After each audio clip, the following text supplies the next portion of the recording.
Hey there, welcome to day 311 of our Let's Grow annual challenge. Sharon Horne-Ellstrom here, sipping some coffee because I need it this morning. Oh, am I kidding? I need it every morning. So today we are on No Nonsense November, tip and tool number 6.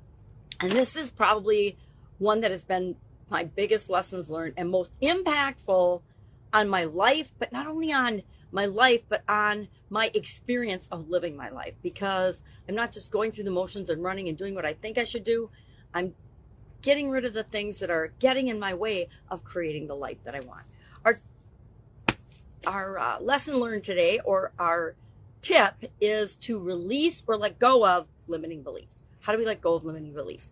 I've got actually literally decades of experience doing this, and you'd think, oh, I let go of that belief in 1995, yet here it is popping up and rearing its ugly head again. Why? Because we have different experiences in our life that trigger subconscious memories, and they go back way into all the life experiences we've ever had on a subconscious level, and start feeding us up that information and negativity that we thought we had let go of. So people will say, oh, release this, or limiting belief. And guess what?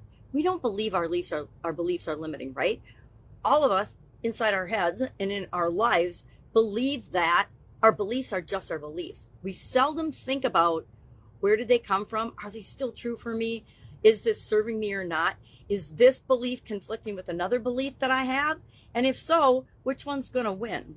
So today we are going to use a tool called the Limiting Belief Reframe Worksheet. I just call it a reframe worksheet because I use this tool for more than just limiting beliefs, but it's really powerful for limiting beliefs.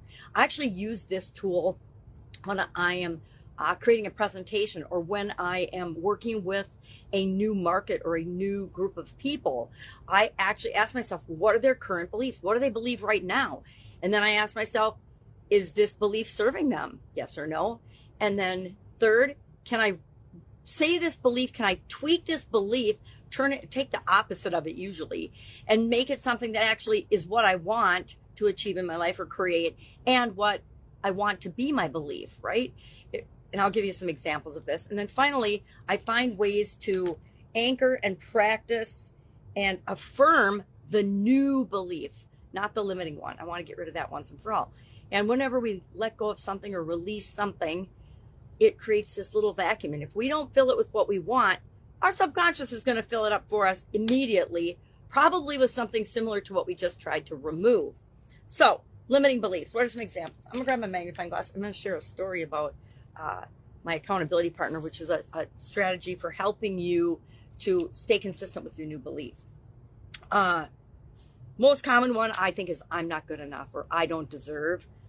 That is one I will personally admit I have worked on and continue to work on consistently in my life for some reason, and I haven't figured it out. Maybe there'll be a click point where I figure out, oh, well, when I was 3, this is what happened, and so I didn't believe I was good enough, and so if I can just let that go, because it's definitely not true anymore, then it's gone once and for all. But it's one of those that whenever anything negative outside of me in my life happens, it triggers that somehow. That must be one of those deep-seated, so well-ingrained limiting beliefs. And I think it is, because I think a lot of human beings have that, right? People won't value what I have to offer. People won't value me. People won't think what I have to say is important. I don't deserve to be financially independent. Those are just 3 quick examples of limiting beliefs. If I don't believe I deserve to be financially independent, guess what? I'm always going to struggle with money. If I don't believe I deserve to be loved, I'm always going to struggle in relationships. If I don't believe, whatever we believe, we create in our life. I don't know if you believe that or not, but test it out. Look around.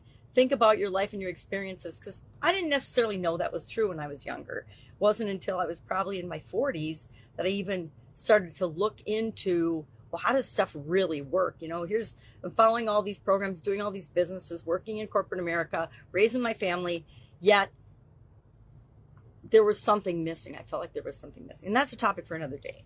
All right, so steps to release limiting beliefs. I have a video series that I did probably 6-7 years ago, maybe 8 years ago now, about how to release not good enough. And I spent I took a whole day out of my Italian food manufacturing business, and I said, you know what?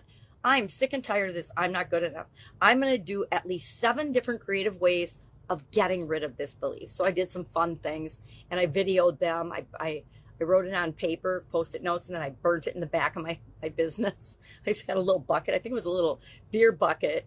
And I just put them in there and started them on fire. So I did about 7 things or 8 things or 9 things like that, which was really fun. Recorded it. I've got it in my archive somewhere if anybody's curious, but it helped me. And I would highly recommend that. If you've got a limiting belief that's just got a hold on you, think of and just do a bunch of different creative ways to get rid of it. Write it out with frosting and eat the frosting, or whipped cream and eat the whipped cream. Be creative. Have fun with it. Create a positive emotional event with letting it go, and that helps to reinforce and keep it at bay longer. So the first thing we want to do, it's a 4-step process. I actually do it on a worksheet now, and I do it on a worksheet because I like to do it when I'm working with new customer groups. So I use a similar format when I'm doing that. So first, what's the limiting belief? What limiting belief is coming up? And I just said, I'm going to give examples of this. I'm not good enough. How many people have ever thought they're not good enough for something or for someone? Raise your hand. Come on. I think every single person on the planet has experienced that feeling at least once in their life, no matter how narcissistic they may be. Challenge the belief. Ask yourself questions about it. Is it true? Is it absolutely true? Is it true in every case? Is it true all the time?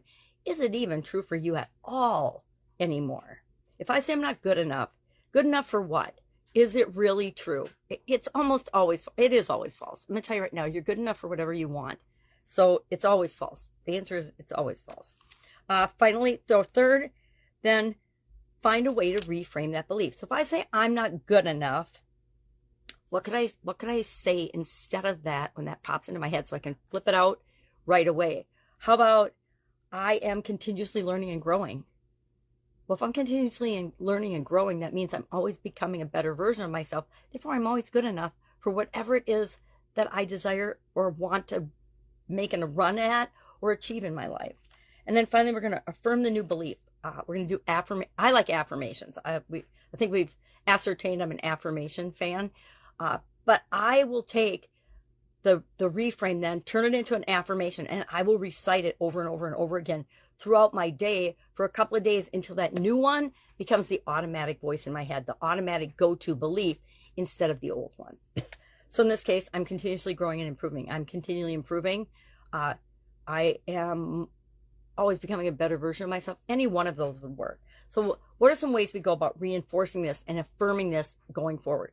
Number one, I think I've shared the secret that I do affirmations when I brush my teeth. So twice a day, I do my affirmations for sure. And these are my core affirmations. But when I'm changing one like this, when I discover a limiting belief, I will pop that in and do that for a certain number of days until I don't feel the power of the old belief anymore. So some beliefs will have to actually become part of my everyday, twice a day. Others, I'll do them a day or two and then I'm done. I know, okay, I don't even think about that anymore. I know that that's not true. So why am I going to waste my energy on it? Journaling is a huge one for me personally, because it helps me uncover where some of this stuff came from. I am not a person that spends a whole lot of time going into the past and digging up, well, why and how and where did this come from? I'd rather just get rid of it.